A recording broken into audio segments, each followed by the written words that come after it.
नमस्कार दोस्तों, आप लोग कैसे हो? आई होप आप लोग बहुत ही अच्छे होंगे। ये वीडियो में आप लोग को जो चीज़ इंपॉर्टेंट चीज़ बताने के लिए जा रहा हूँ, जो कि आने वाला ट्रेडिंग सेशन पे आपको काफ़ी सारा बेनिफिट मिल जाएगा।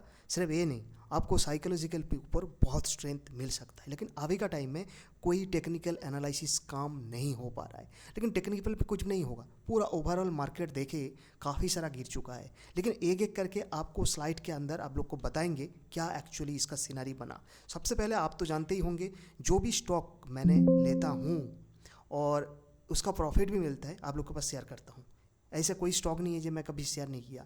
पिछले वीडियो अगर उठा के देखे, उसके अंदर भी जो भी प्रॉफिट हुआ मैंने शेयर किया और पोर्टफोलियो भी चेंजेस जो आया सेल किया। लेकिन अचानक मैंने एसबीआई को सेल करना पड़ा। अच्छा खासा प्रॉफिट था, फिर यहाँ पे देख पा रहा है अचानक ये नेक्स्ट हाई लगा के नीचे कंटिन्यूसली सेल हो रहा है। जहाँ पे मैंने बाई किया था, यहाँ पे देख पा रहे 798 पे बाई किया था, ठीक उसी जगह पे आ गया।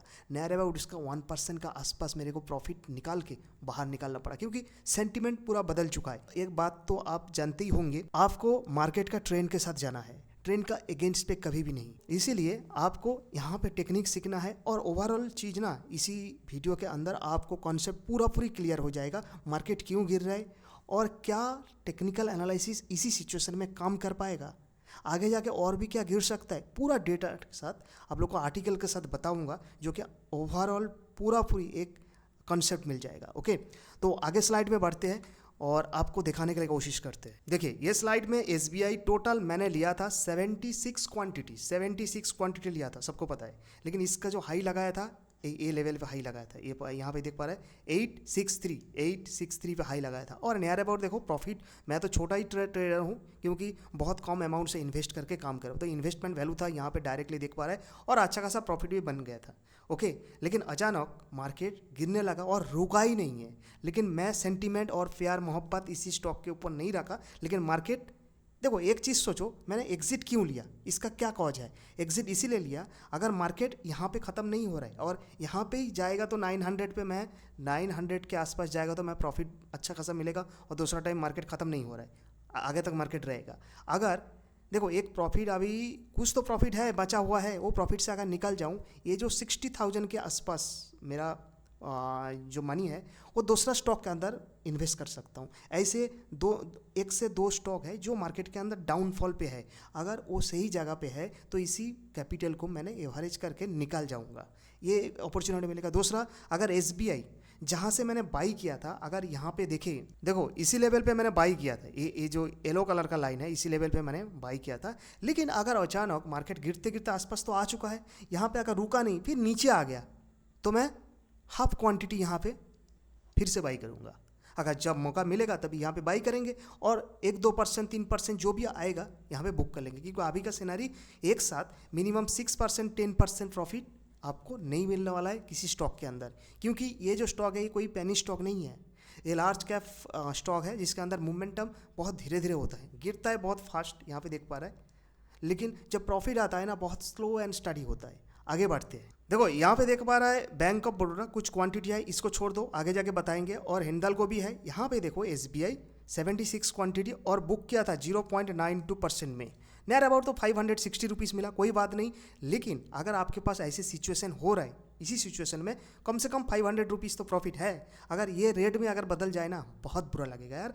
हम लोग को मेंटेलिटी पूरी साइकोलॉजिकल चेंज करें। यहाँ पे 4000 मतलब नीचे डाउन होने में कोई टाइम नहीं लगेगा, 1 था, क्योंकि क्वांटिटी थोड़ा सा ज़्यादा है मेरे लिए तो काफ़ी है। और नीचे आ जाएगा ना, ये 60,000 नहीं रहेगा और भी नीचे चला जाएगा शायद। यहाँ पे देख पा रहा है जो भी डेट पे मैंने इसको बाई किया था, 6 क्वांटिटी 7 क्वांटिटी 13 क्वांटिटी, यहाँ पे देख पा रहा है सभी एक एक क्वांटिटी बाई किया था, आपके पास शेयर कर रहा हूँ। और जब बेचा है वो भी आपको शेयर करेंगे। यहाँ पे देखो सेलिंग वैल्यू दिखाई दे रहा है 14/11/2024 में सारी की सारी क्वांटिटी मैंने को इसको सेल कर दिया।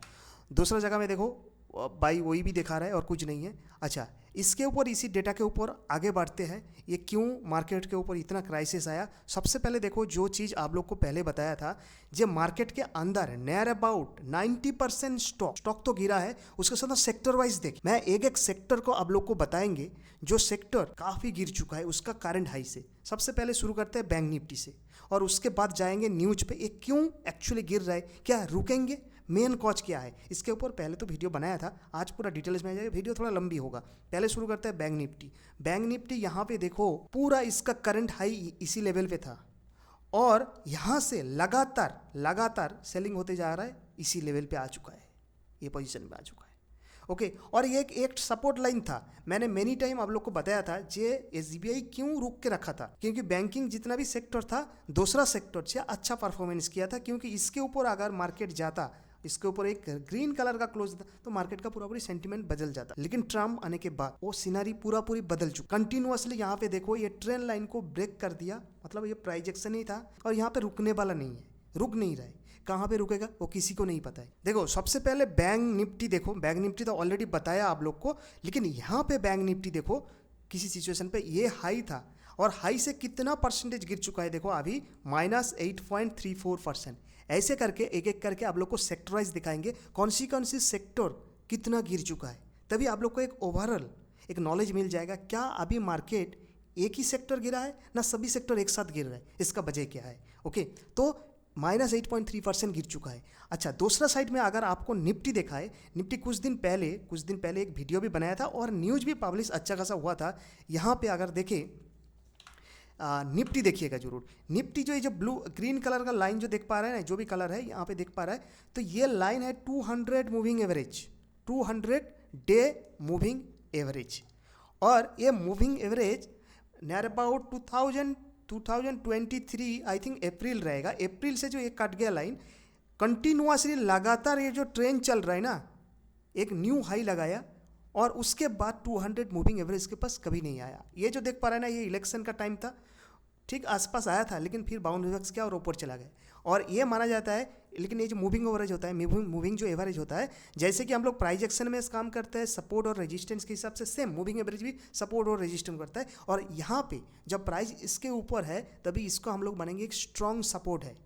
लेकिन मान रहा है जो प्राइस एक्शन है इंडिकेटर के द्वारा जो प्राइस एक्शन है, लेकिन यहाँ पे रुका नहीं मार्केट, क्लोजिंग हम लोग देखना था, लेकिन जो नेक्स्ट दिन जो ये क्लोज दिया बहुत ही खराब था। आगे एक कैंडल पे आप लोग को क्लियरिटी मिल जाएगा इसका क्लोजिंग कितना खराब था। देखो देख पा रहे हैं यहाँ पे इसका क्लोजिंग देखो, क्लोजिंग देख के आपको सारी डिटेल्स पता चल जाएगा। ये मूविंग एवरेज का सिग्नल है और यहाँ पे क्लोजिंग देखो, ये कैंडल क्या बन गया, देखो ये हैमर है और ये इन्वर्टेड उल्टा हैमर बन गया। देखो ये हैमर अगर बनता है ना ऐसे करके तो मार्केट इसका लॉजिक क्या है, मतलब क्या है, मैं इसके ऊपर ज़्यादा डिटेल्स नहीं जाऊंगा, जस्ट आपको एक्सप्लेन करने के लिए आप लोग को बताएंगे। जब ऐसे सिचुएशन बनता है ना तो मार्केट के अंदर से बाइंग होता है, क्योंकि एक टाइम देखो रेड बना था, ऐसे करके देखा रेड बनते बनते ऐसे कैंडल में फॉर्मेशन हो गया। इसका मतलब ये अच्छा खासा बेयरिश था, बेयरिश से बुलिश की तरफ रन हो रहा है, क्योंकि इसके अंदर बुल की तरफ रन हो रहा है, मार्केट के अंदर बाइंग आ रहा है, बाई आ रहा है। सेम यहाँ पे देखो एक ग्रीन अच्छा खासा मार्केट था, जब मार्केट के अंदर ऐसे बन जाता है ना ये, तो ये सेलिंग प्रेशर में एक दर्शाता है, लेकिन अभी इसके नीचे क्लोज होते जा रहा है। ये क्लोजिंग अच्छा नहीं था, ये मार्केट के लिए एक अगर हम लोग टेक्निकल एनालिसिस देखें तो एक सेंटीमेंट अभी भी नेगेटिव कंटिन्यूअसली बनते जा रहा है, लगातार बन सकता है, लेकिन कहाँ पे रेजिस्टेंस होगा, कहाँ पे सपोर्ट होगा, स्ट्रॉन्ग सपोर्ट, ये नहीं बोलूँगा। ऑलरेडी आपके इसके ऊपर वीडियो तो मिल जाएगा यूट्यूब के अंदर, लेकिन आर्टिकल के ऊपर भी वीडियो मिल जाएगा, इसके ऊपर पहले भी वीडियो बनाया था, मैं ऑलरेडी बताया। देखो बैंक निफ्टी ऑलरेडी आपको बता दिया। यहाँ पे देखो दूसरा जो इंडेक्स है निफ्टी फाइनेंस के अंदर, जो फाइनेंस सर्विस है निफ्टी के अंदर, यहाँ पे देखो इसका सिनारी पूरा कितना परसेंट सब आप लोग को दिखा रहा हूँ। बैंक निफ्टी और यहाँ पे बैंक निफ्टी और निफ्टी जो फाइनेंशियल सर्विस जो भी है बजाज फिनसर्व, ये सब इसके अंदर ही आ रहा है। लेकिन देखो इसका पूरी सीनरी सेम ही था, ये सेम पूरी डिटो बदल गया। देखो ये भी -8.54। ओके इसके ऊपर ज़्यादा डिटेल्स पे नहीं आ रहा हूँ। नेक्स्ट जो इंडेक्स है वो आपको बताएंगे निफ्टी आईटी ऐसा क्यों है, अभी का टाइम पे भी ये पॉजिटिव मूवमेंट पे है, अच्छा खासा जगह में गिरावट नहीं हुआ। उसका करंट हाई से यहाँ पे देख पा रहा है, करंट हाई से कितना हुआ -2.89%। क्यों हुआ, देखो यहाँ पे पहले देखो जब टर्म जो यूएस का जो इलेक्शन नहीं हुआ था इसके पहले काफ़ी ख़राब था, ये क्या होने वाला है। जब से टर्म आया, मतलब डोनाल्ड ट्रम्प जीता है, वहाँ पे सत्ता में आ चुका है, तभी इसका निफ्टी भी पलट गया, मतलब चेंज हो चुका है। यहाँ पे डायरेक्ट कनेक्शन होता है ना यूएस के साथ, इंडियन जो आईटी सेक्टर डायरेक्टली कनेक्शन आता है यूएस के साथ, और टर्म के वजह से ये निफ्टी के अंदर ये अच्छा खासा एक फीडबैक मिल रहा है। लेकिन दूसरा सेक्टर देखेंगे, दूसरा सेक्टर के हाल पूरा बुरा हो चुका। लेकिन लास्ट में तो मैं आप लोग को एक कंक्लूजन बताऊंगा क्या एक्चुअली करना चाहिए, अगर मेरा पोर्टफोलियो है मैं क्या करूं। तो उसी के दौरान आप लोग को कुछ सीखने के लिए मिलेगा, लास्ट पे बताऊंगा। ये तो आपको जस्ट ये बता रहा हूँ, यहाँ पे क्या हो रहा है बता रहा हूँ, क्यों गिर रहा है बता रहा हूँ। यहाँ पे ऑटो सेक्टर देखिए, ऑटो सेक्टर के हाल बहुत ही बुरी है। सिर्फ ओवरऑल मार्केट के क्राइसिस के वजह से नहीं गिरा, इसका क्वार्टरली जो रिजल्ट आता है, इसका रिजल्ट में प्रॉफिट नहीं हुआ। ओके, और यहाँ पे देखो -17। सिर्फ ये ऑटोमोबाइल नहीं है, ऑटो सेक्टर नहीं है, एफएमसीजी सेक्टर आगे भी बता रहा हूँ, नियर अबाउट ये भी 17 पॉइंट के आसपास गिर चुका है। देखो गाड़ी ऐसे ही है, गाड़ी तो बेच नहीं रहा है, लोग कैसे करेंगे। लेकिन जो भी मार्केट के अंदर ना इतना महंगाई बढ़ चुका है, आगे बता रहा हूँ। लेकिन जो खाने पीने का सामान के अंदर महंगाई बढ़ चुका है, बताइए जो लोग टाउन पे है वो तो ठीक ठाक सर्वाइव कर लेगा, लेकिन अच्छा खासा कमा लिया तो। लेकिन जो लोग विलेज पे है, पोटैटो तो विलेज में भी लोग खाएगा ना, लेकिन उन लोग के बाद बताइए, उन लोग का अर्निंग नहीं हो रहा है और महंगाई बढ़ते ही जा रहा है, तो क्या वो लोग इन्वेस्ट करेगा मार्केट के अंदर आके। और दूसरा चीज़ बताओ, जो लोग टाउन में रहता है, मोस्ट ऑफ द पर्सन घर से आके यहाँ पे नौकरियाँ करता है, मतलब जॉब करता है, और जॉब के अंदर उतना ही तो सैलरी इंक्रीज नहीं हो रहा है। तो यहाँ पे निफ्टी फार्मा देखो, ये भी लगभग -9.05% गिर चुका है। आगे बढ़ते हैं, देखो निफ्टी एफएमसीजी, मैंने बताया था निफ्टी एफएमसीजी के अंदर कितना गिर चुका है। देखो यहाँ पे -16.05% गिर चुका है। देखिए इसका हालत भी ख़राब है, जो खाने का चीज़ के ऊपर मतलब प्रभाव ज़्यादा तक यहाँ पे आ रहा है। देखो इसको नेक्स्ट करते हैं तो आप लोग को पता चल जाएगा एक्चुअली क्यों है। वो जो ऑटो सेक्टर सेम, ये जो डेटा मैंने लगाया यहाँ पे सेम ही है, उसका कॉजेस यहाँ पे पढ़ लेते हैं, थोड़ा सा आप लोग को क्लियर आएगा। देखो the FMCG sector is facing significant challenge. कौन सी सिग्निफिकेंट गुरुत्वपूर्ण चैलेंज फेस कर रहा है? ओके, हाईलाइटेड हुआ by the disappointing quarterly result. इसका जो रिजल्ट है बहुत ही ख़राब है, जिसके वजह से ट्रिगर्ड हुआ था, शार्पली डिक्लाइन हुआ मार्केट इंडेक्स के अंदर। जो ग्रोसरी सामान बेच ही नहीं रहा है ज़्यादा तक। ओके, तो उसका अगर इतना ही महंगा रहेगा कौन परचेस करेगा यहाँ पे। This is very bad. ये देखो एफएमसीजी का कुछ प्रोडक्ट है, कुछ वैल्यू है। देखो अप्रैल 23, मई 23, अप्रैल 24 एंड मई 24। इसका जो वैल्यू देखो धीरे धीरे करे कम होते जा रहा है। पहले 13.5 था, 10.9, 4.0 और 3.4, और वॉल्यूम भी धीरे धीरे करे कमते गया, ह्रास हो गया, घटते गया। यहाँ से आप डिसीजन ले सकते हो क्या एफएमसीजी में अभी इन्वेस्ट करना चाहिए कि नहीं चाहिए, प्रॉफिट होगा कि नहीं होगा।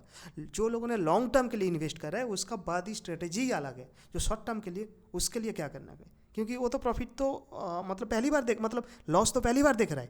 हाँ, थोड़ा बहुत प्रॉफिट था, जहाँ थोड़ा बहुत पैसा था, इन्वेस्ट कर देंगे, लेकिन ये पहली बार, कोरोना के बाद पहली बार ऐसे गिर रहा है मार्केट लगातार। वो डेटा आप लोग को बताएंगे, FII का पूरा रिपोर्ट बताएंगे अगला महीने का, एक एक करके एवरी मंथ का क्या रिपोर्ट था, एक साल का क्या रिपोर्ट था, और करंट मंथ का क्या रिपोर्ट था, वो भी बताएंगे। निफ्टी एनर्जी सेक्टर में देखो ये भी काफ़ी सारा गिर चुका है। अगर यहाँ पे देखें एनर्जी सेक्टर में नियर अबाउट 17.17% गिरा है। अभी देख पा रहा है, इसको खोला है investing.com, energy, Nifty energy near about 17.17 correct था। और क्योंकि मैंने स्क्रीनशॉट लेके ना पावर पॉइंट में ऐड किया, थोड़ा सा मेरे को डाउट लगा, जिसके वजह से मैंने देख लिया। ओके, क्लियर हो गया। मेटल पे देखो, मेटल में भी सेम सिनारी बना, नियर अबाउट 14.57%। यहाँ पे देख पा रहा है -14.57, ये भी गिर चुका है। तो सारी सेक्टर बताया ना, सारी सेक्टर कंटिन्यूसली लगातार फॉल होते जा रहा है। मेटल सेक्टर के अंदर ये पहले जो मेटल सेक्टर है, यहाँ पे देखो, ये थोड़ा सा ग्राफ्स में मैंने ऐड किया जाके समझने के लिए। ओके, तो अभी इंपॉर्टेंट जो चीज़ है अब लोग को बताएंगे, जो काफ़ी रिलेट है, ये क्यों गिर रहा है। देखो इसका ये पहला जो कॉज है इंडियन पूरा ओवरऑल मार्केट। पहले तो हम लोग को पता था जो FII कंटिन्यूसली सेलिंग कर रहा है, FII कंटिन्यूसली सेलिंग कर रहा है, जिसके वजह से मार्केट के अंदर एक ख़राब कंडीशन चल रहा है FII की वजह से। ओके, लेकिन दूसरा साइड में देखो, जब ये डेटा आया, पहला जो कॉज है यहाँ पे देख पा रहा है, महंगाई इतना बढ़ रहा है। तो यहाँ पे आर्टिकल में बोल रहा है, ये हिंदू का आर्टिकल है, at nearly 5 years high 42.2% vegetable price rise हो चुका, 0.2% इन अक्टूबर। और सितंबर में, सितंबर का मतलब सितंबर महीने 5.5 था, अक्टूबर महीने उसको भी क्रॉस कर दिया। कितना है? 6.2। कंटिन्यूसली होते जा रहा है, डाउनफॉल होते जा रहा है। एक मेन कॉज है, जो फूड प्राइसेस कंटिन्यूसली बढ़ रहा है, जो खाने पीने का सामान है, लेकिन जिसके ऊपर हम लोग अगर कंट्रोल नहीं आया तो मार्केट के अंदर सीधे सीधे तो स्टॉक मार्केट के ऊपर ही आएगा। ओके। अगर हम लोग के पास मान लीजिएगा, एक छोटा सा एग्जांपल देता हूँ, जो भी एक मिडिल क्लास फैमिली है, हम लोग एक अर्निंग करता है, मतलब सोर्स ऑफ अर्निंग एक ही आदमी करता है, 1 पर्सन करता है, और 3-4 आदमी घर पे उसके ऊपर डिपेंडेबल है। लेकिन वो कुछ महीने के अंदर जो भी सेव करता था वो इन्वेस्ट करने के लिए तैयार था ना, लेकिन अभी वो सेव कर नहीं पा रहा है, अभी बच नहीं रहा है कुछ भी, तो इन्वेस्ट कहाँ पे करे, लेकिन वो भी कंट्रोल कर नहीं पा रहा है। लेकिन अभी तक ठीक था, FII सेलिंग किया था, DII कंट्रोल किया था, और म्यूचुअल फंड वालों जो हाउस जो है वो भी लगातार बाइंग किया था। लेकिन पूरा डेटा अगर देखे उठा के मैं दिखाऊंगा, देखो दूसरा कॉज है, बिजनेस स्टैंडर्ड से मैंने उठाया, यहाँ पे जब से ये न्यूज आया और सीधे सीधे असर पड़ा पूरा स्टॉक मार्केट के अंदर। जब से ट्रम्प जीतने के बाद यहाँ पे अगर देखोगे तुम, सीधे सीधे डॉलर का जो प्राइस है ना, डॉलर का प्राइस मजबूत हो गया, किसके, रुपया से, INR से, मतलब इंडियन जो रुपीज़ है इससे डॉलर प्राइस बढ़ चुका है। कितना लो हो चुका है, कमज़ोर हो चुका है, 84.41। पहले कितना था आगे जाके बता रहा हूँ, ये पूरा आर्टिकल है, पढ़ेगा तो पता चल जाएगा, दोनों आर्टिकल एक साथ बताऊँगा तो ये पता चलेगा क्या एक्चुअली हुआ। अगर बताइए रुपया अगर कमज़ोर हो जाता है, जो लोगों ने बाहर है तो यहाँ पे तो ज़्यादा मिलेगा, लेकिन वो सोच रहा है कि हाँ मेरे को ज़्यादा मिल जाएगा, लेकिन दूसरा साइड में देखो महंगाई तो बढ़ते जा रहा है, अगर बढ़ेगा भी तो कुछ प्रॉब्लम नहीं है। ओके, तो आगे पहला डॉलर में अगर मान लीजिएगा, छोटा सा एग्जांपल देता हूँ, 100 रुपीज़ अगर $1 पे मिलता है और पहले आपको मिलता था 84 पे, और अभी होगा सपोज फॉर एग्जांपल दे रहा हूँ 100 है, तो ज़्यादा देना पड़ रहा है ना, तो इसके लिए डॉलर मजबूत हो गया। यहाँ पे देखो किसके वजह से हुआ, जब से टर्म आया, डोनाल्ड ट्रम्प, ओके जो भी है ट्रम्प, यहाँ पे देखो देख पा रहा है, the Indian rupees hit the record low against A surging US dollar and investor anticipate a boost of the American economy from Donald Trump policy। Donald Trump का जो पॉलिसी के वजह से ये जो डॉलर है मजबूत हो चुका है, और इंडियन जो प्राइस है, इंडियन रुपीस है, उसका कमज़ोर होते जा रहा है। नियर अबाउट अगर इसको कंपैरिजन करें, यहाँ पे देखो द रुपीस डिप्ट टू द 84.29। अच्छा, रुपीस ना इन्वर्सली प्रोपोर्शनल करता है। आप लोग सोच रहे हैं कि 84 हुआ तो बहुत ही अच्छा, 83 रहेगा तो कम हो गया, नो, ये जितना कम रहेगा, धरो 80 हो गया, इसका वैल्यू ज़्यादा है क्योंकि वो डॉलर कमज़ोर होती जाएगा। ओके, तो पहले 84.28 था, अभी 84.29 हो चुका है। This is the bad news for Indian market, और सीधे सीधे इसका असर पड़ रहा है। तो हम लोग सोच रहे थे कि टर्म आएगा तो बहुत ही अच्छा खासा हुआ, जब से वो आया नीचे से गिरता है, पता नहीं वो कितना करेक्शन होगा, लेकिन ये तो था कुछ यहाँ पे बाजार का कॉज है। अगर FII नहीं रुकेगा ना तो मार्केट का कौन लेके जाएगा ऊपर, पंप कौन करेगा, और दूसरा साइड में यहाँ पे जो महंगाई बढ़ते जा रहा है ये कंट्रोल नहीं होगा तो लोग सेविंग कर कैसे करेगा। देखो 1 kg ऑनियन लेने के लिए जा रहा हूँ, मेरे को 75 रुपीज़ पड़ रहा है, अगर पहले के टाइम पे 30 रुपीज़ पड़ता था। अभी देखो 1 kg 2 kg 2-3 kg हो जाएगा, लेकिन ये 1 kg में पैसा इतना जा रहा है, बताइए। पटाटोस का kg आई थिंक 35 के 40 के आसपास चल रहा है, अलग अलग स्टेट में वेरिएशन होगा।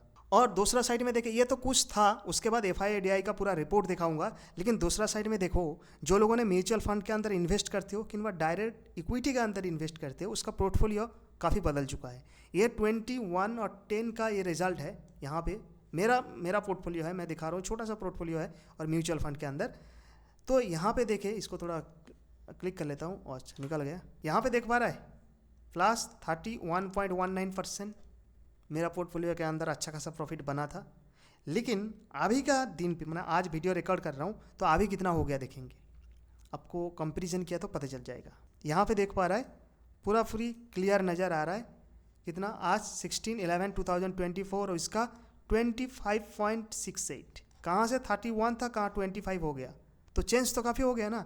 जिसके पास अभी मतलब रिसेंटली म्यूचुअल फंड के अंदर इन्वेस्ट किया, वो तो ग्रीन तो था कुछ दिन पहले से, लेकिन अभी रेड में बदल गया। लेकिन जो लोग के पास बहुत दिन से होल्ड किया, वो कुछ हद तक इसका पोर्टफोलियो करेक्शन देखने के लिए मिल रहा है। सिर्फ म्यूचुअल फंड नहीं है, म्यूचुअल फंड तो फंड मैनेजर आराम से मैनेज कर लेता है, लेकिन आपके अंदर अगर पोर्टफोलियो के अंदर इन्वेस्ट करते हो, मतलब स्टॉक के अंदर डायरेक्ट, उसका तो मतलब कितना जो गिरा है वो किसी को नहीं पता है। अगर किसी के पास अच्छा खासा स्टॉक है, मतलब कोई लार्ज कैप है, तो गिरना बहुत थोड़ा सा कम है।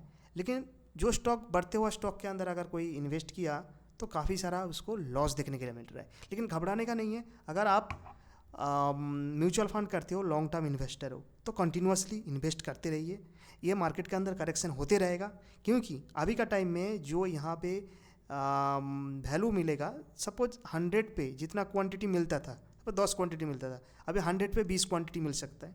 एग्जाम्पल दे रहा हूँ, ज़्यादा क्वांटिटी मिलेगा। Okay, long term investor no problem, ठीक है। शॉर्ट टर्म इन्वेस्टर के लिए डिसीजन लेना बहुत अलग से लेना पड़ेगा। ओके, देखो अभी पूरी फंडा डेटा बताएंगे।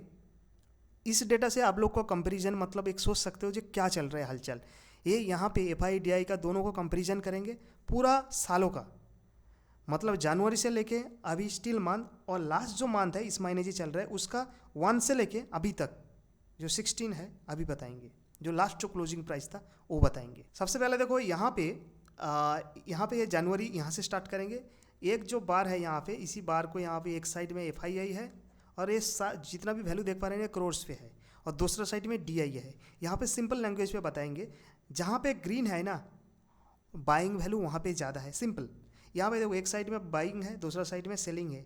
अगर बाइंग से सेलिंग ज़्यादा हो गया, सेल ज़्यादा कर दिया बाइंग से, तो आपको रेड दिखाई देगा सीधे सीधे। यहाँ पे भी सेम है, लेकिन अगर सेलिंग कम है लेकिन बाइंग ज़्यादा है, ग्रीन है। लेकिन ये जो वैल्यू है ना, ये वैल्यू और दूसरा साइड में DI वैल्यू का कंपैरिजन करेंगे जनवरी मंथ से।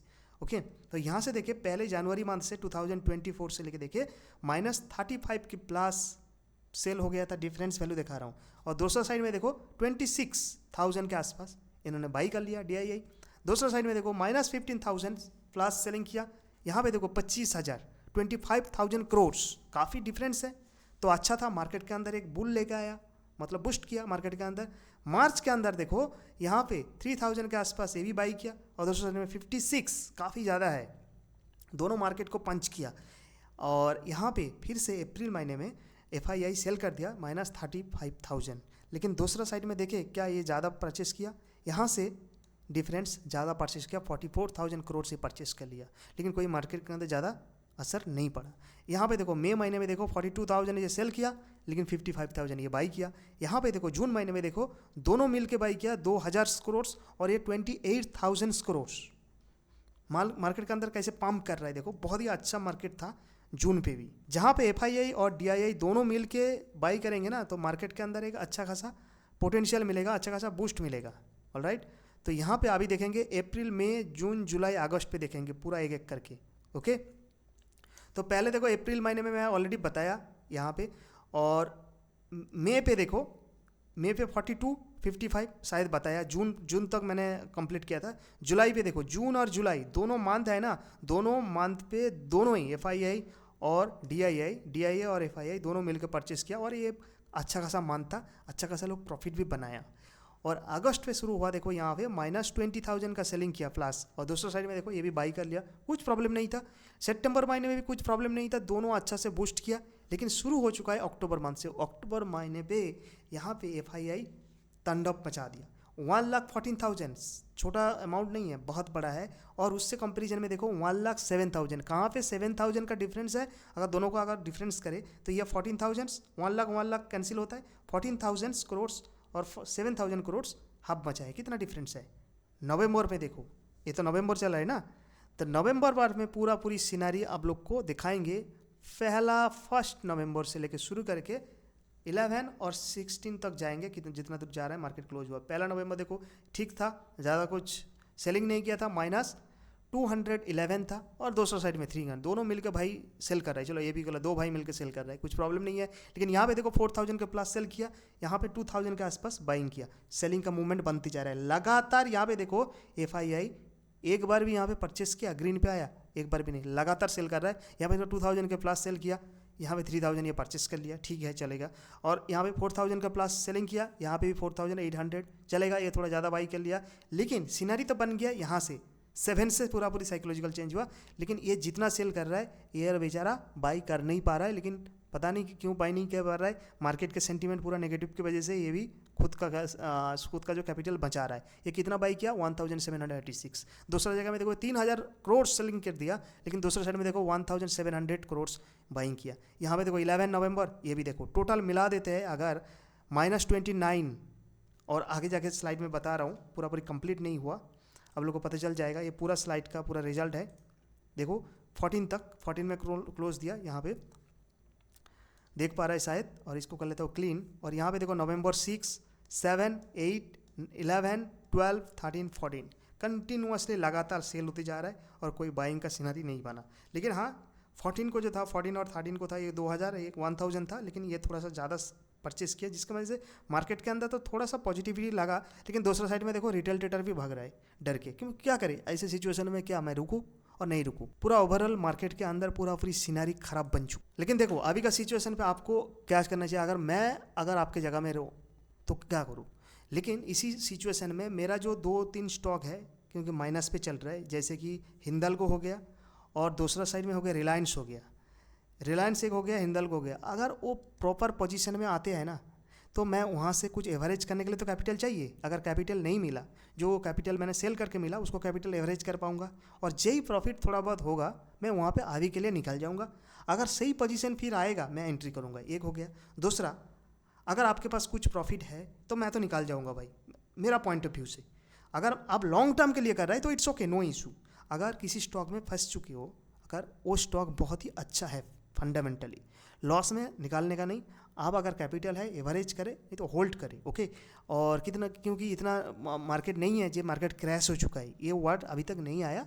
कुछ ऐसे ओवरऑल सेंटीमेंट की वजह से ये हो रहा है, नेगेटिव इफेक्ट काज कर रहा है, क्योंकि हम लोग ट्रेडर है, हम लोग ट्रेड करते हैं और ट्रेड करके कमाते हैं। अगर मैं होल्ड कर जाऊंगा तो कैपिटल फंस जाएंगे, तो नीचे से जो मौका मिलेगा ना, वो मौका दोबारा नहीं मिल रहा है, वो ट्रेडर को मिलता है। जो हम लोग का टारगेट रहता है ना, जैसे कि अच्छा ट्रेडर क्या कमाता है ईयरली 60%, 70%, 40%, 50% की 60% वो कैपिटल का पोर्टफोलियो को कंपाउंडिंग कर पाता है। उससे तो ज़्यादा नहीं है, 100% कर नहीं पाता है, होता ही नहीं, ओके।